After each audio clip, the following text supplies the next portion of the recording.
Hello everyone. In today's video, I will be covering a topic types of strain energy. So here the strain energy depends upon three applied loads, that is gradually applied load, second is suddenly applied load, and the third one is impact load. So first I'll start with the gradually applied load.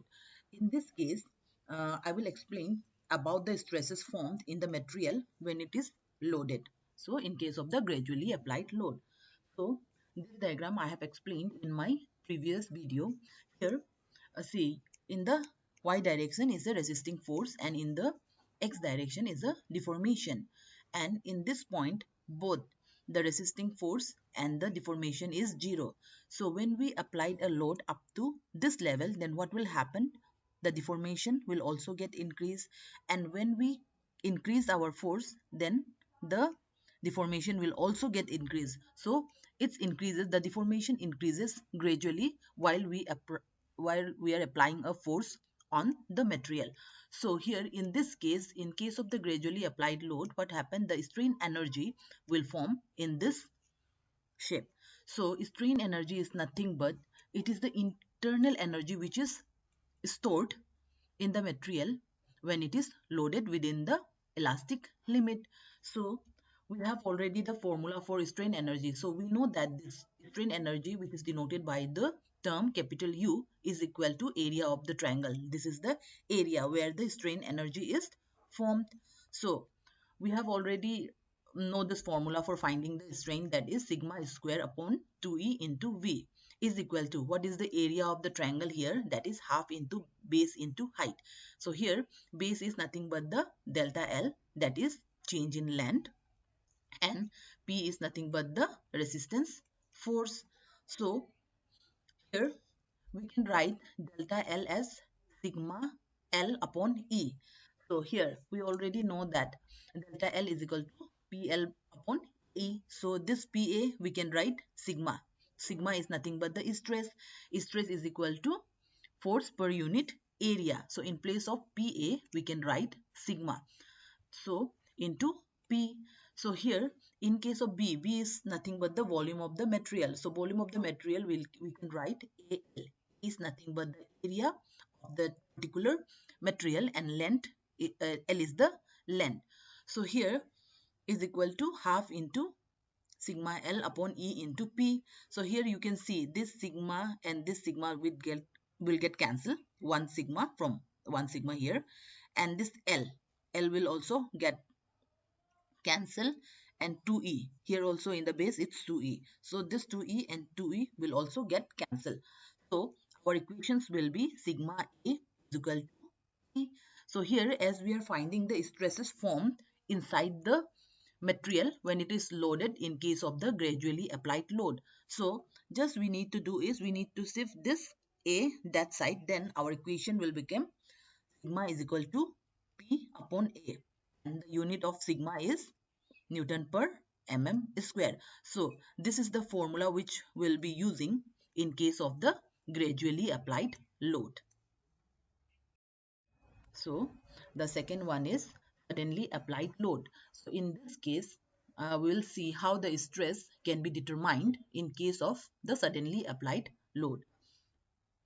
So here I'll explain you with this diagram. So here you can see in case of the in the y-axis it's a resistance force, and in along the x-axis it's a deformation.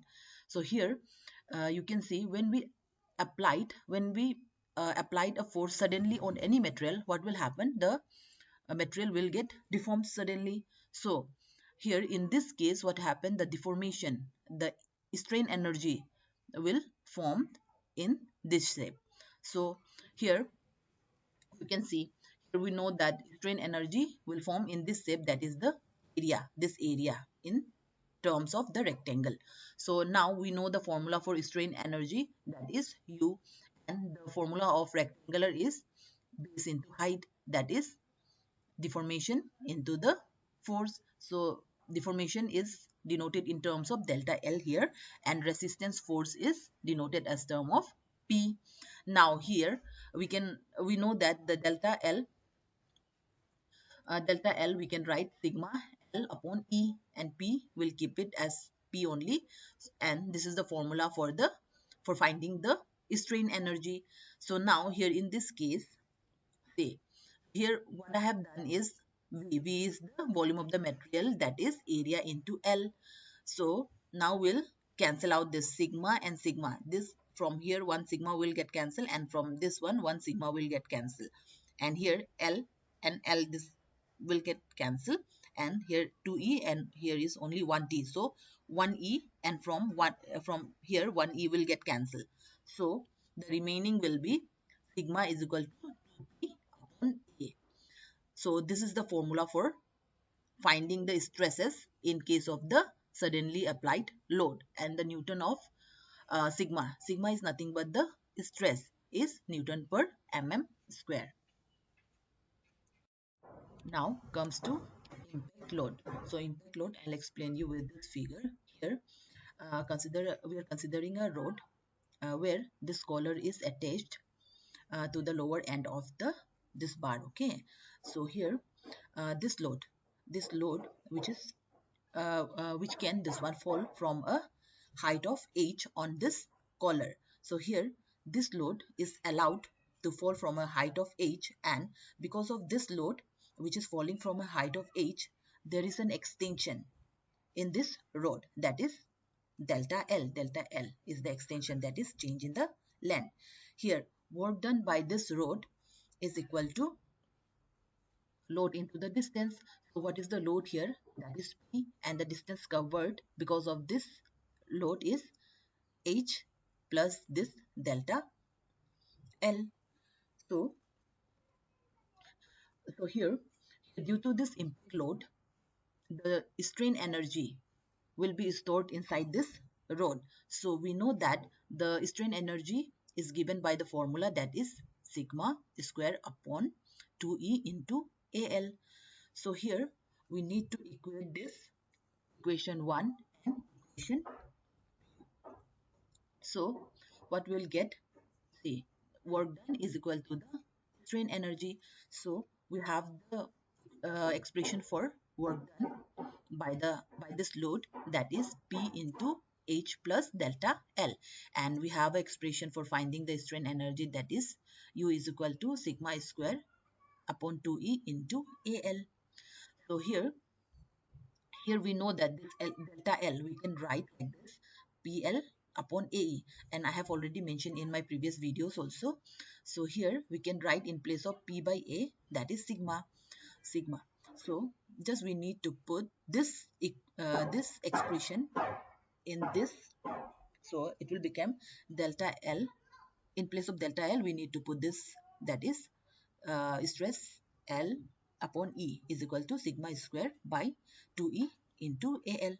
So here we need to multiply this both.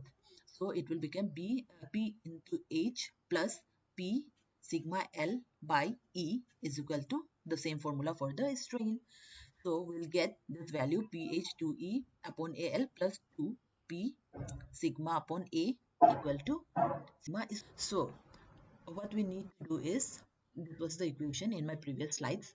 So here just we need to shift all the terms in one side. Then this equation will become sigma square minus 2p by a sigma minus 2p eh by al is equal to 0. So now we can see it's in the term of a quadratic equation. So quadratic equation is nothing but this is the quadratic equation, that is ax square plus bx plus c. So here see, we can compare this both equation and we can get the value for a, b and c. Here see, x square is nothing but the sigma, and a is the 1. Here see, we don't have any value here, so we have to consider it as 1. A is equal to 1 and b is equal to, see here, minus 2p upon a, and c is the whole constant term, that is minus 2p e h upon al. So we know the formula for finding the root, that is the value for the stress. So here in this impact load case, we need to find the stress formed in the rod. So Here we have a formula for finding the roots, that is minus b plus minus root under b square minus 4ac upon 2a. So just we need to put all the values in this formula. So we have a value for b, a, b and c with us. So just we need to put all the values in this formula. So we'll get, say, minus, in place of b we can write minus 2p by a plus minus root under b square. That means we have a value for b, that is minus 2p upon a the whole square. So it will get positive. So minus 4 4 into, we have a value for a, that is 1, and c is the 2peh upon al divided by 2a. 2 into 1, 1 is nothing but the value for a. So after evaluating this, we'll get the equation for finding the stress due to impact load, that is 2p upon a plus root under p upon a the whole square. Okay, this will be whole square, this will be whole square, plus 2p 2peh upon al. So this is the equation for finding the stress in case of impact load. Thank you.